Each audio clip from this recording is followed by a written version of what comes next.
So there's some interesting stuff, with Trump and his appointments. People he's picking in the various as the various government heads.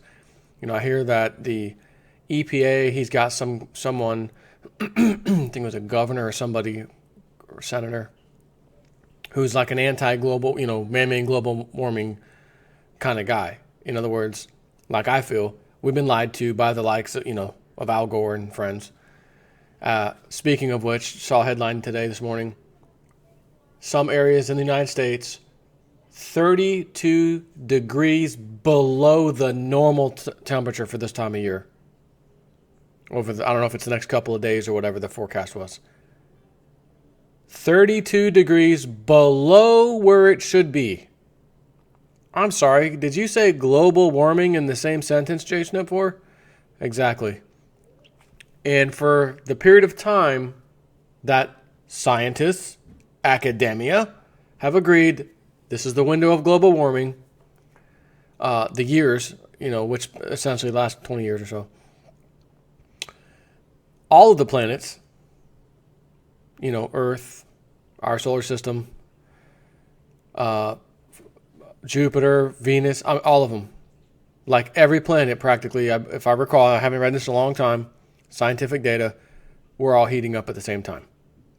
So you'd have to sit back here and scratch your head and say, how the hell can we have global warming by man-made, on Earth during the same exact time period when other planets were heating up and ain't no life on those planets, or at least that's human life, right? Maybe there's little microscopic organisms, but there ain't us humans causing it. So that's nonsense. So anyways, Trump is picking a guy that agrees with what I just said. It's man-made global warming nonsense. He's going to head the EPA. But in another breath, shockingly, J-Snip4 unexpectedly heard this today. Jamie Dimon, that Jamie Dimon, head of my favorite bank, J.P. Morgan Chase. Jamie Dimon named chairman of Business Roundtable, scoring another key DC post for Wall Street. Just days after being appointed to Trump's Strategic and Policy Forum, J.P. Morgan CEO Jamie Dimon has been named chairman of Business Roundtable. Obviously, this is yet another prominent DC position for Wall Street, just as Trump gets set to take the White House amid promises to drain the swamp. So, he's been appointed, I didn't catch this one, I guess. He's been appointed to Trump's Strategic and Policy Reform. And Policy Forum, Strategic and Policy Forum. Okay? Now he's being named chairman of Business Roundtable. And let me just read this real quick. For the press release says, and this is via the Business Roundtable website, it's press release, Dimon, that is Jamie Dimon, will take over the chairman position from Doug Oberhelman, the CEO of Caterpillar, and will serve a 2-year term that will last through December 21st, 2018, talking about this Business Roundtable. Quote, Jamie is one of the most accomplished business leaders in America, Oberhelman said. He is a strong and positive force for sound economic policies and the need for a diverse and skilled workforce. His depth of understanding and optimistic vision of America's future make him exactly the right person to lead Business Roundtable to work with the new administration and Congress. It is an honor to be selected to lead Business Roundtable, Jamie Dimon said. Given the quality and diversity of its membership, the organization is uniquely positioned to advocate for meaningful solutions that create economic growth opportunity for all.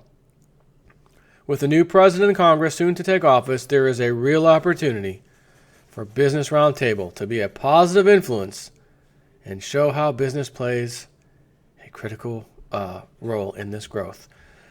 Hang on.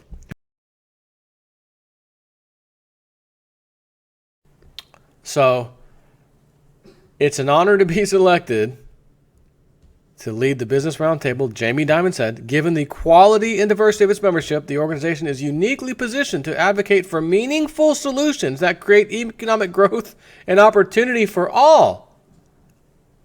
And on that note, excuse me while I read you another article, same day.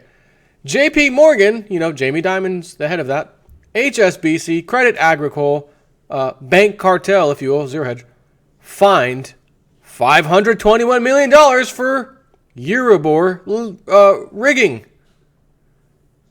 The global bank stocks soaring on expectations and hope that financial sector regulation will be broadly swept away under Trump.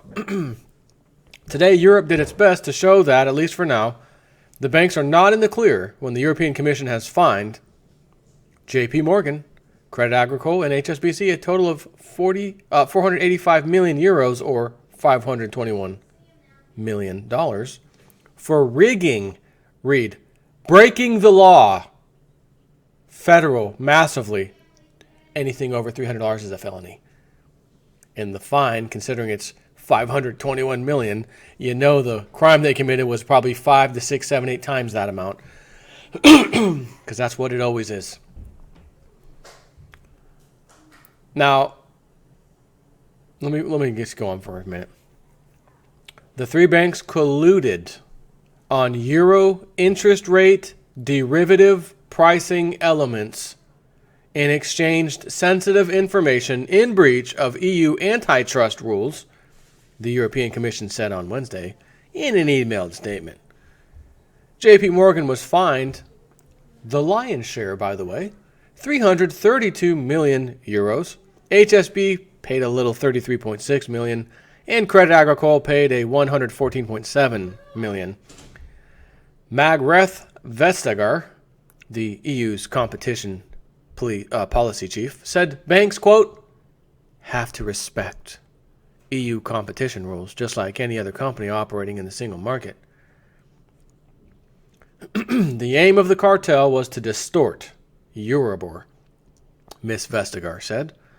The traders involved, quote, tried to submit quotes to move the Euribor rate up or down, end quote. The commission found evidence in records from online messaging services of traders congratulating each other on work well done, she said, adding that the enforcement of competition rules brought it to light widespread collusion between the banks. How many times do we have to hear collusion between the banks? A trader, yada, yada, yada, collusion between the banks. And congratulating each other on work well done, she said. Well done. Can I go back to that other one real quick? Jamie is one of the most accomplished business leaders in America, Oberhelman said. He is a strong and positive force for sound economic policies and the need for a diverse and skilled workforce. His depth of understanding and optimistic vision of America's future make him exactly the right person to lead Business Roundtable to work with the new administration and Congress. It is an honor, Dimon said, it is an honor to be selected to lead Business Roundtable. Given the quality and diversity of its membership, the organization is uniquely positioned to advocate for meaningful solutions that create economic growth and opportunity for all. Unless you take into consideration that my bank got fined the most for rigging Euribor rates, which would not be anything good for all. It would only be good for us bankers.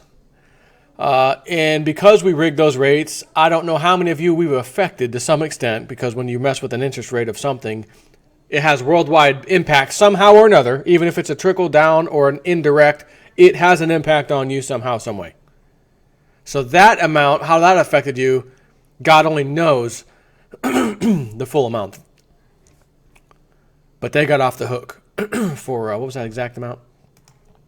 $332 37 million euros. In total, with the three of them combined, 485 million total.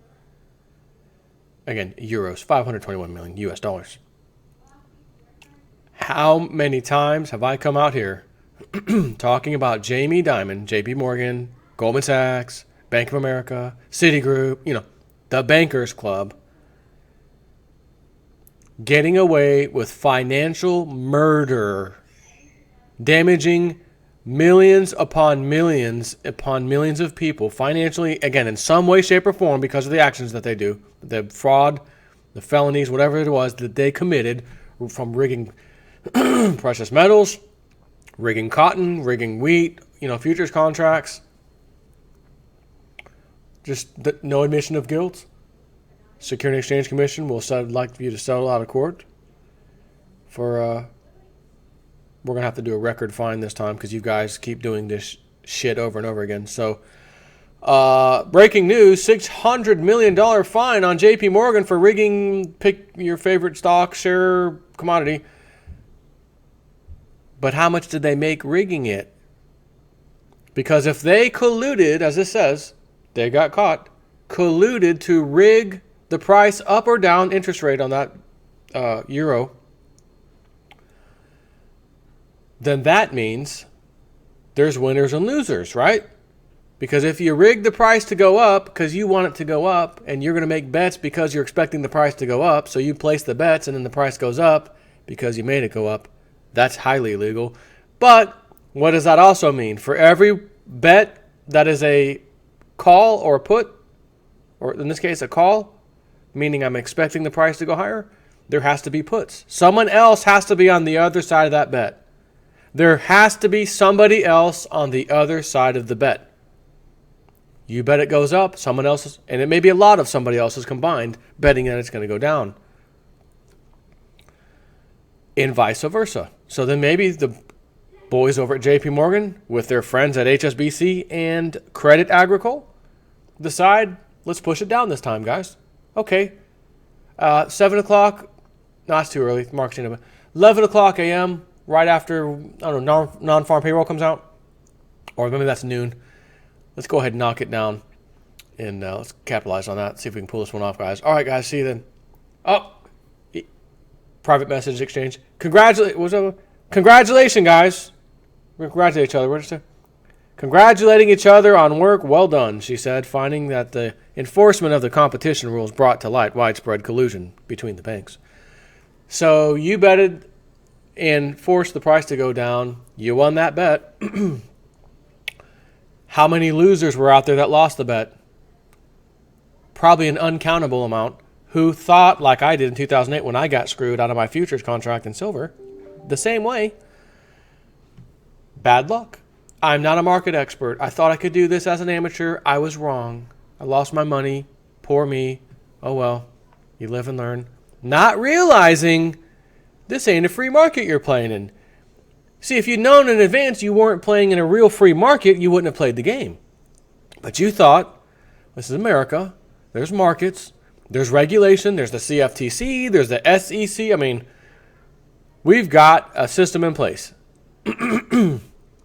Only to find out that that system is filled with bankers at the top who leave, like Gary Gensler, who went to go work for Hillary Clinton's campaign, who's always looked the other way when someone brought any kind of charges against silver or gold manipulations. No, nothing to see here, nothing to see here. Yet in the background, HSBC settles a silver rigging thing. Deutsche Bank wants to settle a silver rigging thing. Excuse me, CFTC, this is breaking news. Are you not watching the news today? You said there's been no rigging of these markets, and they're finding these people rig the markets, and now they're settling with them. But your investigation says that's not the case. You looked into it, everything's good. Right. Bull crap. So on one hand, Jamie Dimon, he's the greatest guy. He's one of the most accomplished business leaders in America. He's going to do the right thing for American growth and economic policies that we need for a diverse and skilled workforce. It's going to create economic growth and opportunity for all. But hold that thought. I got to pay a $300 something million fine over here for rigging. Euribor, as they call it. Euro rates, interest rates, vehicle. I'll be right back. Give me the Nobel Peace Prize when I come back. I got to go rig the. Did I say rig? Sorry about that. I got to go pay a fine.